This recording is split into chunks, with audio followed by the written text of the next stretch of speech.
Hey there. As a trailer owner, one of the obvious things to maintain is the tires.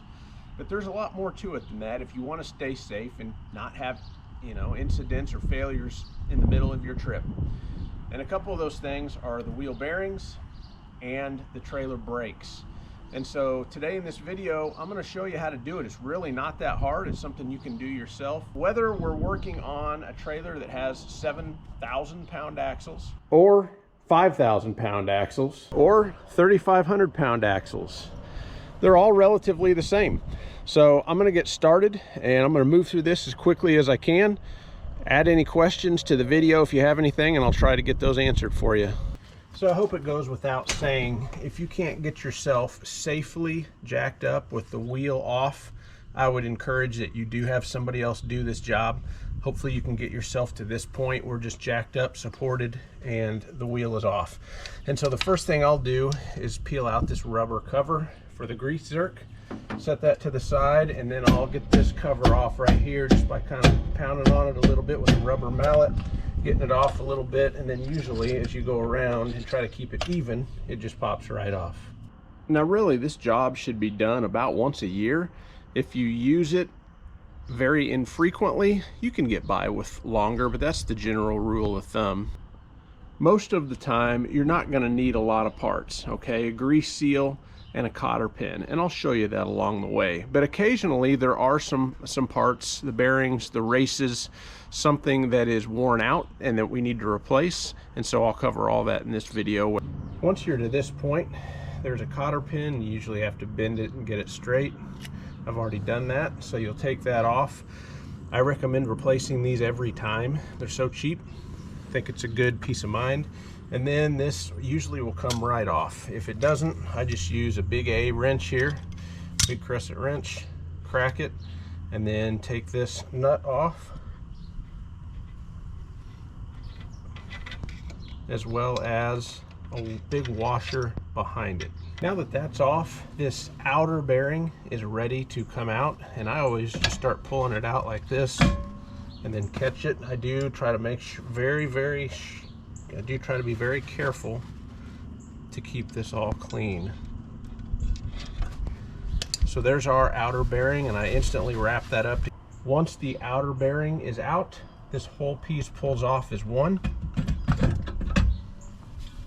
And then there would be your inner bearing and the inner grease seal there. And then our spindle.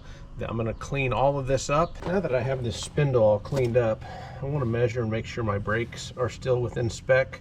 The spec is, when they're new, they're about 3/16 of an inch, the pad, and you want to replace them about at 1/16. And I'm barely off 3/16. I replaced these a couple of years ago, so I will not be replacing brakes in this video, but when that point in time comes, I will post another video and put it in the description of this one. Now another thing I like to do is just make sure that the grease inside of the spindle is nice and clean. So I'll pump a little. See how that first little bit is nasty? And that's because of use and heat. So I'll just put a little bit through there until it looks nice and new like that. Otherwise, you just want to visually check everything, make sure everything looks solid. Maybe spray, clean it up with some brake cleaner, and check your wiring. Now you may ask, why do we do this every year? I replaced this seal just last year, and you will see, I already wiped some off and then thought I ought to show you in the video. It's already leaking a little bit out into the brakes, and that's normal. This is typical. These seals do not last forever, and they can start to leak very quickly. Now that was not enough to hurt anything. It's not into the brake surface yet, but that's why also when those bearings start to fail, they fail quickly, and so that's another reason to do this every year. Being careful not to get any dirt or anything into this inner bearing, we need to pull this seal. This is a seal puller, got it off eBay, very, very cheap. And you will just stick it in here and you'll start to work your way around, and there it is. Now you will not reuse this, you replace these every time.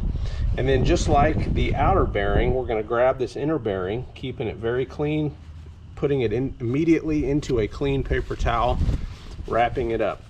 And now we're going to go through the whole inside of this hub and totally clean out all the grease. The next thing you want to do is inspect the race surfaces. where the bearings roll against, make sure those are still very smooth and in very good clean condition. This one does have slight discoloration towards the bottom edge, but I believe that's where the bearing does not roll. That's kind of the line you see between where the bearing is rolling in here and where it's not. It's very smooth, no issues there. And then same thing on the other side. We flip it over and we inspect this one, and this one's absolutely. So these races in this particular hub are in perfect condition. Now we need to inspect the wheel bearings. While we're doing that, or before, we also need to clean out this entire drum surface with brake cleaner and the towel. Make sure you're not getting filth into here and grime. This needs to be very clean. The next thing we do is we get our bearings, our inner and outer bearings, out of the paper towels, and we wipe them down really well, and we look very closely at each roller, and we wipe, look, and you look for any, certainly if you see chafing, or if you have any grooves that you can feel with your fingernail, then we're going to need to replace these bearings. And that was the same for the races as well inside the hub. Both of these I've gone through and they both look perfect. So in this case, we're going to repack these bearings and repack that hub. So let's say your job was like mine, which is typical, and you don't need to replace the bearings or the races. Then we clean those bearings up. We don't use any solution or anything. We just wipe them off. And then I got this off Amazon. It's just a bearing packer. Pump in the grease here, fills up, put it together, start to pack it, and you will see grease start to come out of the wheel bearing. And what you'll do is you'll keep doing that and then wiping this grease off, this old darker grease, and you'll keep pushing grease through that bearing until it is brand new and clean again. Now this bearing, the grease that has come through it, is totally cleaned up.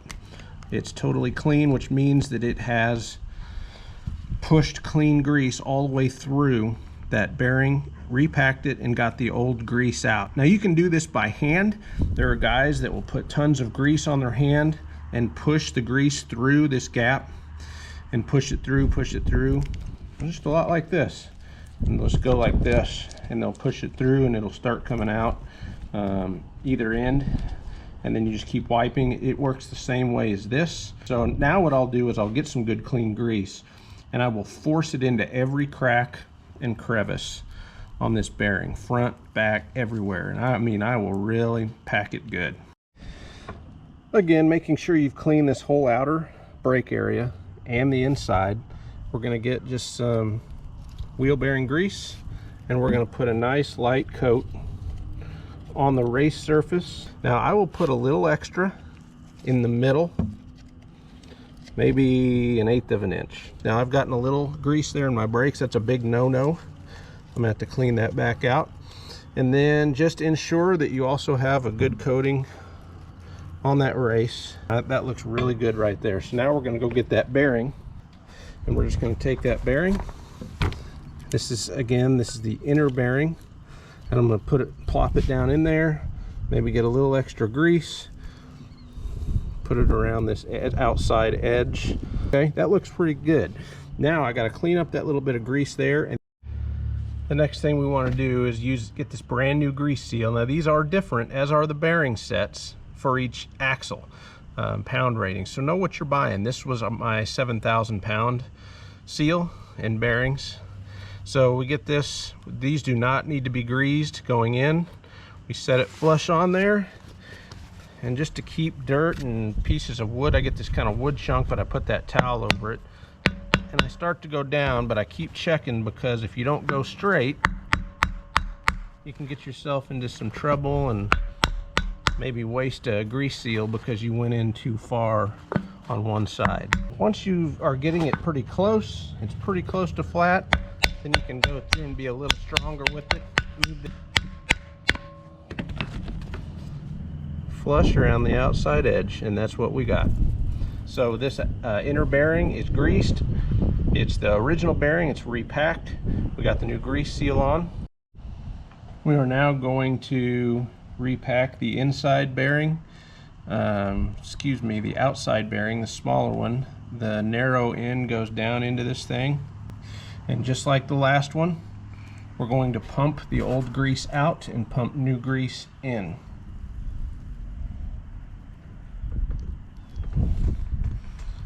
There's that nasty grease right there, that black stuff. That's what we don't want in. Okay, so now it's all clean grease coming out right there. I also felt like I had to do a better job of showing you how to hand pack. So what people will do is they'll get grease, put it in their hand, get the thick edge of the bearing, and they start pushing it in, and they go all the way around, and what you'll find is it starts coming out right there, really just like this packer does. This is just more work.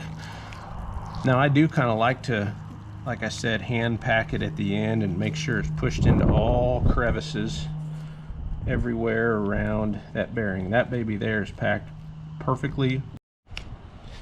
The next thing I'll do is turn this hub back over now that we have the grease seal and the inner bearing in, and I will start putting some grease same way on this end, about 1/8 of an inch all the way around, including on the inside. So you're going up against the back of that inner bearing, filling in kind of any openings that you see, and then come back out to this and make sure you're getting the outer race. It's hard to have too much grease, but you can, and that's going to be an important part of this video that I cover at the end about pumping these babies full of grease with the grease zerks at the end. Okay, so that's good. Now we need to go back onto the trailer. The next thing we want to do is lightly coat the spindle with grease, but not necessarily up where that grease seal is going to go over that highest ledge or edge. And then we're going to get our hub. As I'm bringing it around here, I'm going to line up with the spindle, go back over the brakes, and then you'll feel it slide over the grease seal on the back. Then what we do is we take more grease. This outer one is the most important in my opinion, because when you grease zerk here, it's really going to the back side, and it's lubricating that back bearing. So this grease job that we're doing right here is really the only grease that this outer bearing is going to see until we repack again in the future. And now I went and got this outer bearing from where I was packing it. Got some fresh grease bundled up on it. Slide it in there straight.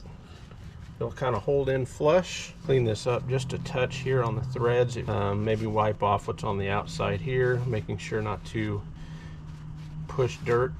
And then you'll go back on with your washer. You'll go back on with your nut, finger tight as you're kind of holding everything back.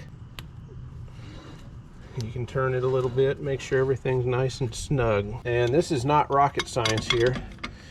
I will get this big wrench on there, and I'll kind of turn, and I usually go, I don't know, maybe 70-80 foot-pounds by feel, and you know, I got it pretty tight, and then I'll just slowly start coming off until it cracks loose, and I can do it by hand again.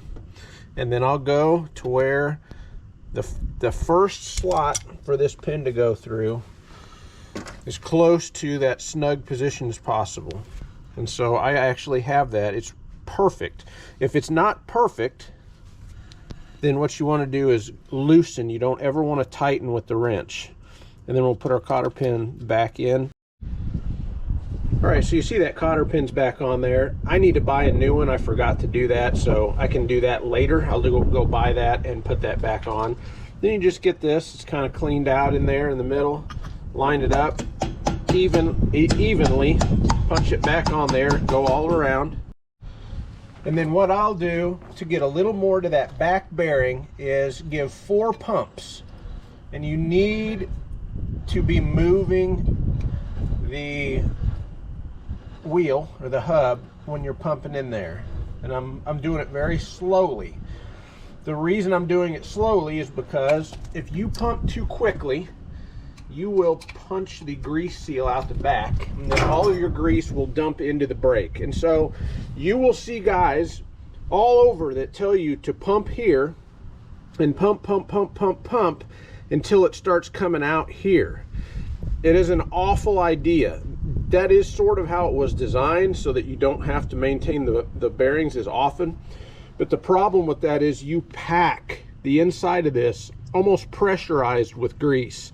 And when you start driving, it will blow the seal out and your brake will totally fill with grease. So what I do is, once I get this together, I put that grease on there, the grease gun. I turn the hub and slowly put in about 4 pumps to kind of pack that inner bearing back out good. We did this outer one really well by hand, and that is all you do for the next year. Yes, you could maybe once go in there, maybe it's the 6-month mark, and pump another 4 pumps in there, but you got to be careful doing that, because really what you're going to end up doing is just making that seal blow and pumping into your brakes. That is one of the biggest things that I will tell you that most people don't tell you doing this job. So of course I get to the last bearing, and really none of them need to be replaced, but this one does have, like one of the other ones, a thin strip on that inside. Normally I would not replace this. It does not have any real feel to it. I would keep an eye on it every year, but because I want to show you how to replace an actual race and a new bearing, I'm going to go ahead and replace it. Now, when you replace these, if you replace a bearing, you must also replace the race. And if you replace a race, you must also replace the bearing. They go in pairs. So don't ever mix and match those. This is the outside. You can just replace the outside or the inside. If you only need one, you don't have to replace them both. So we're just going to replace this outside race. Now really the tools that you might need, this is a bearing puller kit or something like that. Amazon, 28, 30 bucks, very, very cheap. You'll also need a big hammer. And then this is just an old rink-a-dink, couple extensions together I cut off and made a kind of a blunt end. This is what a new bearing and race looks like. These come in pairs. Some that you buy kind of come separately, but if you do that, make sure you're buying it from the same manufacturer so everything's in spec. So what you'll do is you'll get your piece here and flip it down. The one that you want to punch out will be on the bottom, and you'll go find the edge of it like that, and then you will start hitting from the top and going around to try to keep it even so it comes out easier. As you're doing this, do not bang up this inner race. You don't want to be going up against that, or you're going to damage that. Unless you're replacing both, then it wouldn't matter. So I'm going to get started.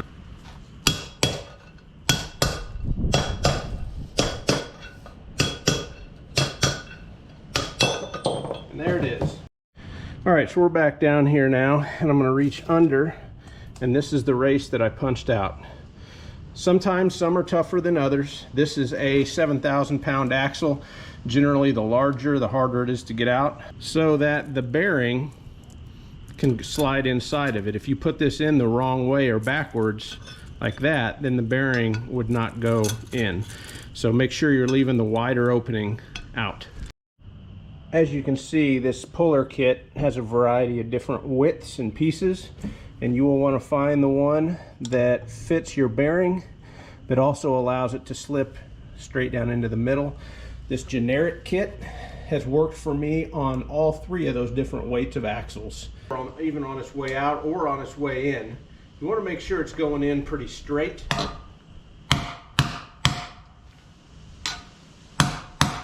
Once it gets in there a little ways, it will take care of itself. Now, I used a larger pusher or press or whatever you want to call this dude, because it's easier to get it started. But now I'll go to the one that is the appropriate size, and what we're going to do is go all the way. There's no real secret to this. You just punch it all the way in.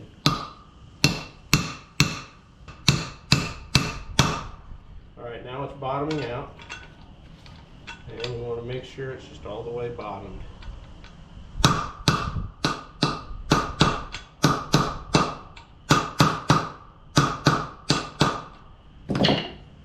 Okay, and it is all the way bottomed out. That's all there is to it. So this old bearing that came out, the one that we replaced, the race that paired with this is just trash. Even though it looks good, you cannot, really should not reuse parts with new slash mixed with used. So we let that go. These wheel bearings are pretty inexpensive, but I did want to show you one little difference with this new bearing that I'm using.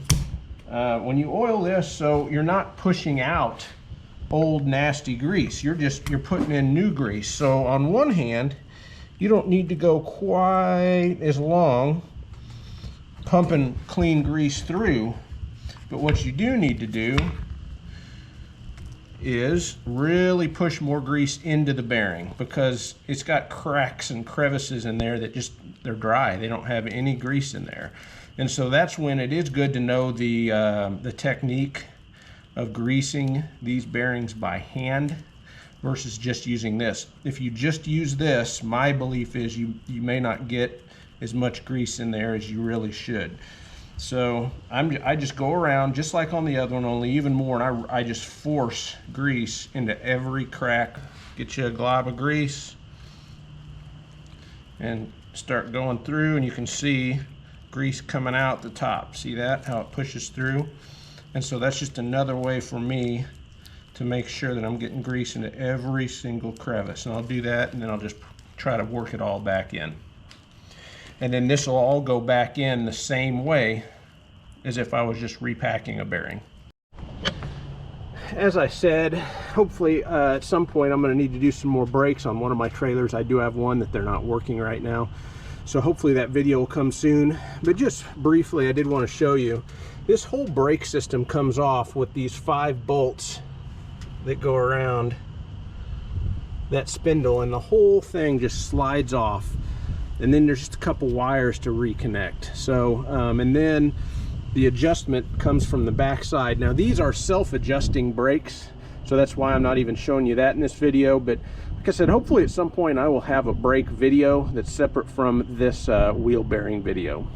One thing I wanted to add, there are a couple different bearing buddy types you pump grease into with the Zerk on the front. The style that I showed you is most common. There are some different ones where the Zerk actually just fills right outside the bearings on the outside. It's spring loaded, and it puts about 3 pounds of pressure on there. But to get to that point, you're filling the entire inside of the cavity. So in my opinion, regardless of the bearing buddy or Zerk style on the outside, I would do everything that I just did. And if you do have that outside bearing buddy that holds the grease outside, you're still filling that whole void and cavity on the inside, which is really a waste, and it's probably going to blow that seal out more likely. So if you put anything in there, I sure wouldn't do much. I would do it just like in this video, and then check it once a year. All right guys, that pretty well covers it. If you have any questions, post them in the comments. As you could see, everything really in the video is pretty easy to do. Sure beats paying a shop $300-400 or whatever it costs to do it these days.